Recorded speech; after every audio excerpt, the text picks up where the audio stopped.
Okay, everybody, welcome back. Good late morning. We've got some more running backs to take a look at here, and now we're getting into I would call them the midday three guys. So the first video, fourth rounders, these guys are projected to go in like the fifth or sixth, kind of that middle area of day three. So still some value, still some good stuff, but tread lightly. Don't think you're going to be getting the next star in this group.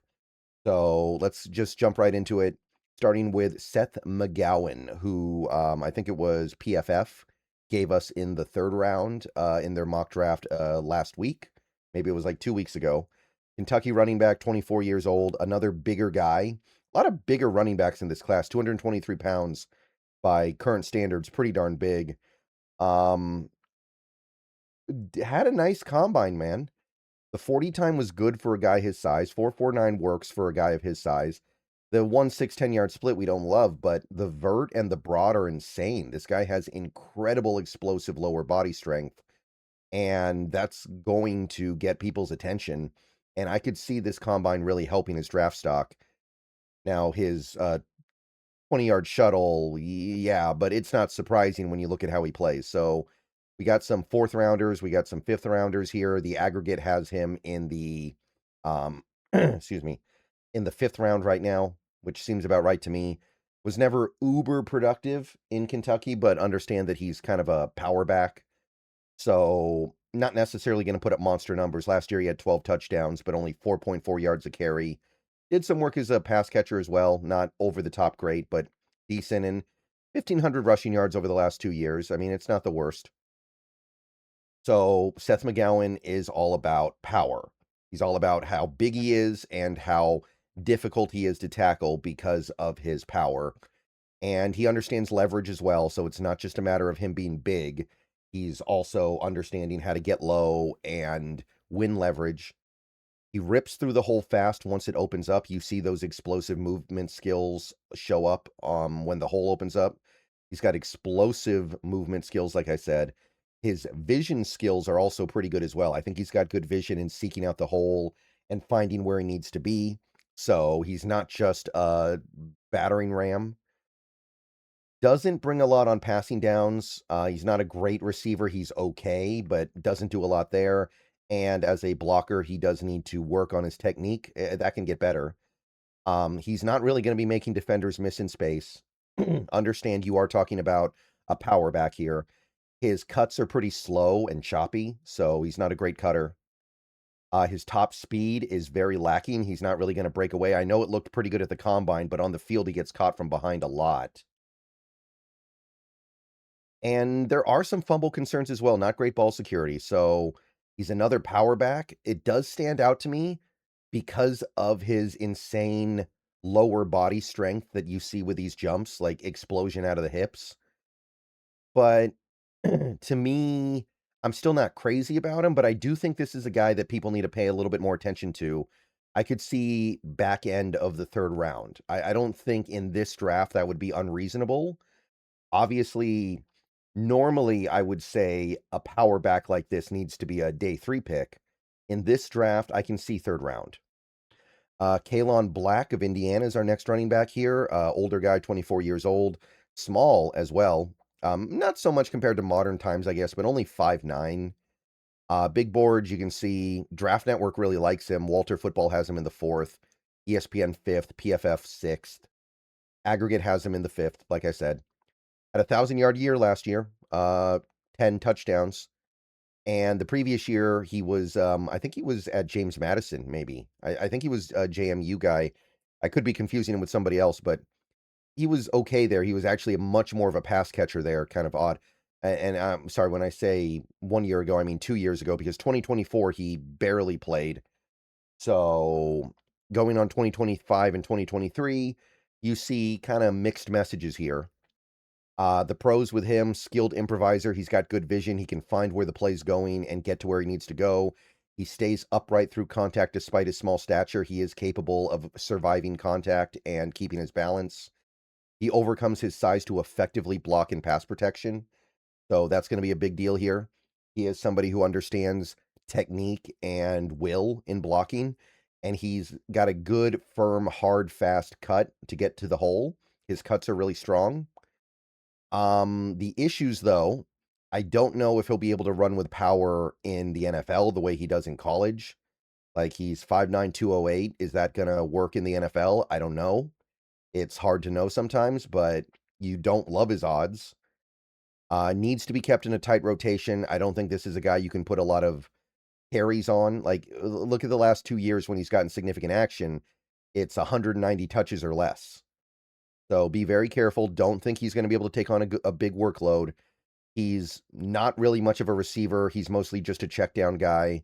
And he doesn't have the top end speed, which is disappointing for a smaller guy. If you're going to be small, you want to at least be fast. So not really not really feeling this one that much. I don't think someone who plays like Black does at his size is going to last very long. I kind of like his fit in zone, I guess.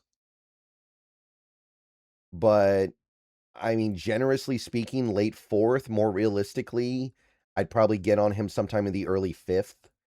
I don't know. This one's kind of tough for me. I just feel like he's only going to last a few years in the NFL because of his physical profile and the way he plays football.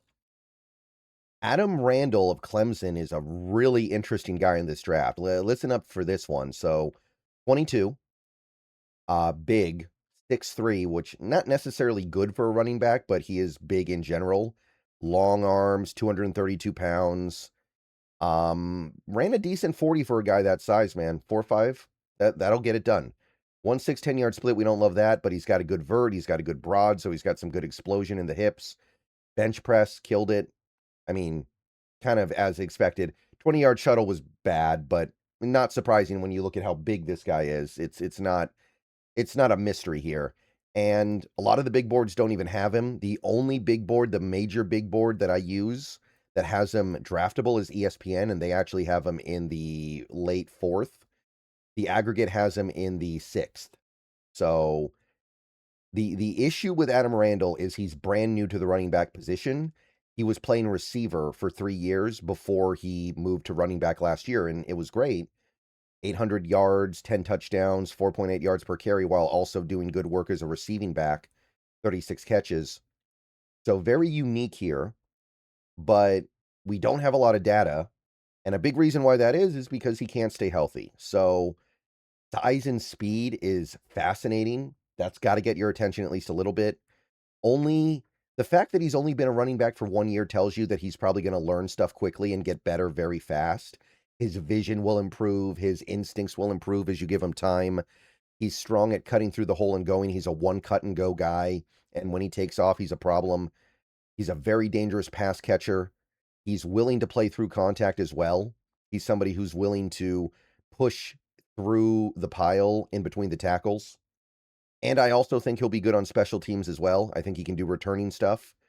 So there's a lot to be intrigued by here, but he can't stay healthy. 2024, 2023, 2022, all seasons where he did basically nothing because he couldn't stay healthy. So you are taking a big gamble here. He is going to need some time to get the feel for the position down, so you are going to have to be patient with him. And he doesn't necessarily always play with leverage, and he is tall, so that's going to be a big problem. He needs to learn how to get low. Pass protection, also a work in progress, not a great pass protector yet. And he's mostly a one cut and go guy, not very elusive in open space.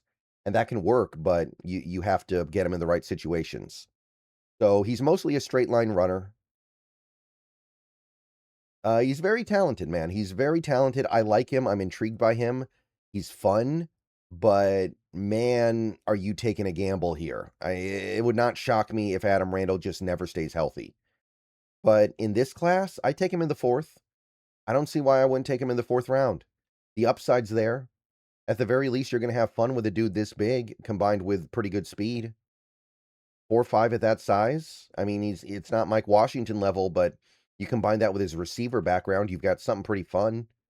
Worst case scenario, he's CJ Procise, and make whatever jokes you want to make. Getting CJ Procise in the fourth of this class would not be a bad thing. Final guy for this video is Devin Claiborne of Wake Forest. This is a guy that I know some Seahawks fans are rallying around, 22. Definitely a smaller back, 188 pounds, very small. short arms as well, so just kind of a smaller guy. But he makes up for that with his tremendous speed. He's a 4.37 guy. Not great 10-yard split, though. That's a little bit concerning and suspicious, but there are a lot of reasons why that could have been. I don't know if that reflects him as a player. I don't see it being a big issue on the field. Had a pretty good broad jump as well. That's all he did. Big boards. Walter really likes him. Walter actually has him in the third. We got some guys putting him in the fourth or fifth here. The aggregate puts him in the sixth, though. So if you take in the smaller big boards, not a huge fan. Had 2 productive years, man. Didn't quite get to 1,000 yards last year, but he's had almost 2,000 rushing yards and 21 touchdowns over the last 2 years. Little under 5 yards a carry, not the best, but he's also a pretty decent receiver, 51 catches. Got open field speed, man. That's what this one's all about. He's got open field speed. He can turn a good run into a great run. You get him in space, he can be gone. He's got moves as well. He's got the moves. He can elude. Very creative. And he's explosive when he's given up a little bit of build-up room. And I think he'll be good on kick returns.